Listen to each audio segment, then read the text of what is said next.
بسم اللہ الرحمن الرحیم۔ السلام علیکم۔ آج ہم بات کرنے والے ہیں ایک ایسی رات کے بارے میں جو ساری راتوں سے زیادہ افضل ہے، ایک ایسی رات جس کا انتظار ہر مومن کو ہوتا ہے۔ یہ ہے لیلۃ القدر یعنی شب قدر۔ اللہ تعالیٰ نے قرآن میں فرمایا کہ لیلۃ القدر 1000 مہینوں سے بہتر ہے۔ سوچئے، ایک رات کی عبادت کا ثواب 83 سال سے بھی زیادہ عبادت کے برابر ہوتا ہے۔ مگر سوال یہ ہے، لیلۃ القدر کی کہانی کیا ہے؟ یہ رات اتنی خاص کیوں ہے؟ اس رات کی سب سے بڑی وجہ یہ ہے کہ اسی مبارک رات میں قرآن کا نزول شروع ہوا تھا۔ اللہ تعالیٰ نے اپنا کلام پہلی بار زمین پر نازل کیا۔ اس وقت نبی کریم صلی اللہ علیہ وسلم غار حرا میں غور و فکر اور عبادت میں مشغول رہتے تھے۔ یہ وہ وقت تھا جب دنیا جہالت میں ڈوبی ہوئی تھی۔ جب جبرائیل علیہ السلام نبی کریم صلی اللہ علیہ وسلم کے پاس غار حرا میں آئے تو انہوں نے کہا، اقرا یعنی پڑھو۔ نبی کریم صلی اللہ علیہ وسلم نے جواب دیا، میں پڑھ نہیں سکتا۔ پھر جبرائیل علیہ السلام نے نبی کریم صلی اللہ علیہ وسلم کو اپنی باہوں میں لیا اور زور سے لگایا، پھر چھوڑ کر دوبارہ کہا، اقرا۔ نبی کریم صلی اللہ علیہ وسلم نے پھر وہی جواب دیا، میں پڑھ نہیں سکتا۔ یہ 3 مرتبہ ہوا۔ تیسری مرتبہ کے بعد جبرائیل علیہ السلام نے قرآن کی پہلی آیاتیں پڑھی اور نبی کریم صلی اللہ علیہ وسلم نے ان کو سن کر دہرایا، یعنی نبی کریم صلی اللہ علیہ وسلم نے خود کتاب سے نہیں پڑھا بلکہ جبرائیل علیہ السلام سے سن کر تلاوت کی۔ پہلی آیاتیں یہ تھی، اقرا بسم ربک الذی خلق، خلق الانسان من علق، مطلب پڑھو اپنے اس رب کے نام سے جس نے سب کچھ پیدا کیا۔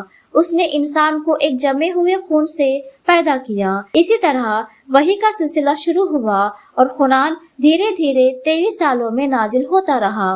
اس لمحے سے دنیا کی تاریخ بدل گئی، انسانوں کو ہدایت مل گئی، اندھیروں میں روشنی آ گئی۔ اسی لیے اللہ نے اس رات کو لیلۃ القدر یعنی تقدیر کی رات کہا۔ اس رات اللہ سال بھر کی تقدیریں لکھتا ہے، رزق، زندگی، موت اور رحمت کے فیصلے۔ اس رات فرشتے زمین پر اترتے ہیں، ہر طرف سکون اور رحمت کا ماحول ہوتا ہے اور اللہ اپنے بندوں کی دعاؤں کو قبول کرتا ہے۔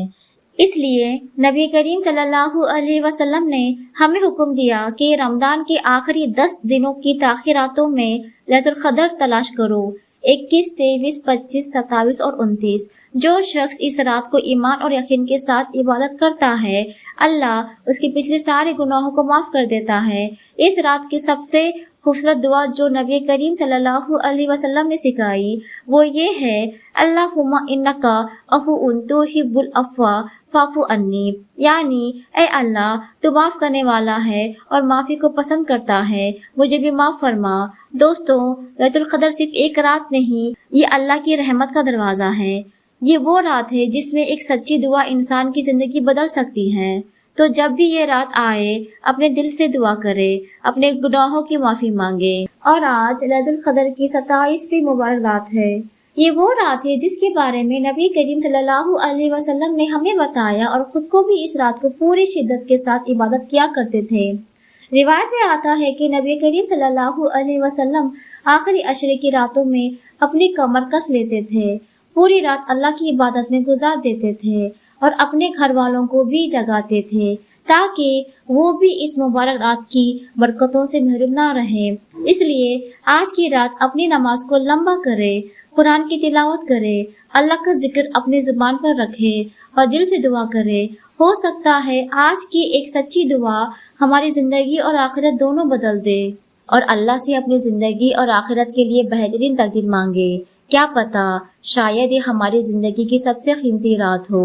اللہ ہم سب کو لیلۃ القدر کی برکت نصیب فرمائے، آمین۔ اگر آپ کو یہ ویڈیو پسند آئے تو لائک، شیئر اور سبسکرائب ضرور کریں۔ جزاک اللہ خیر۔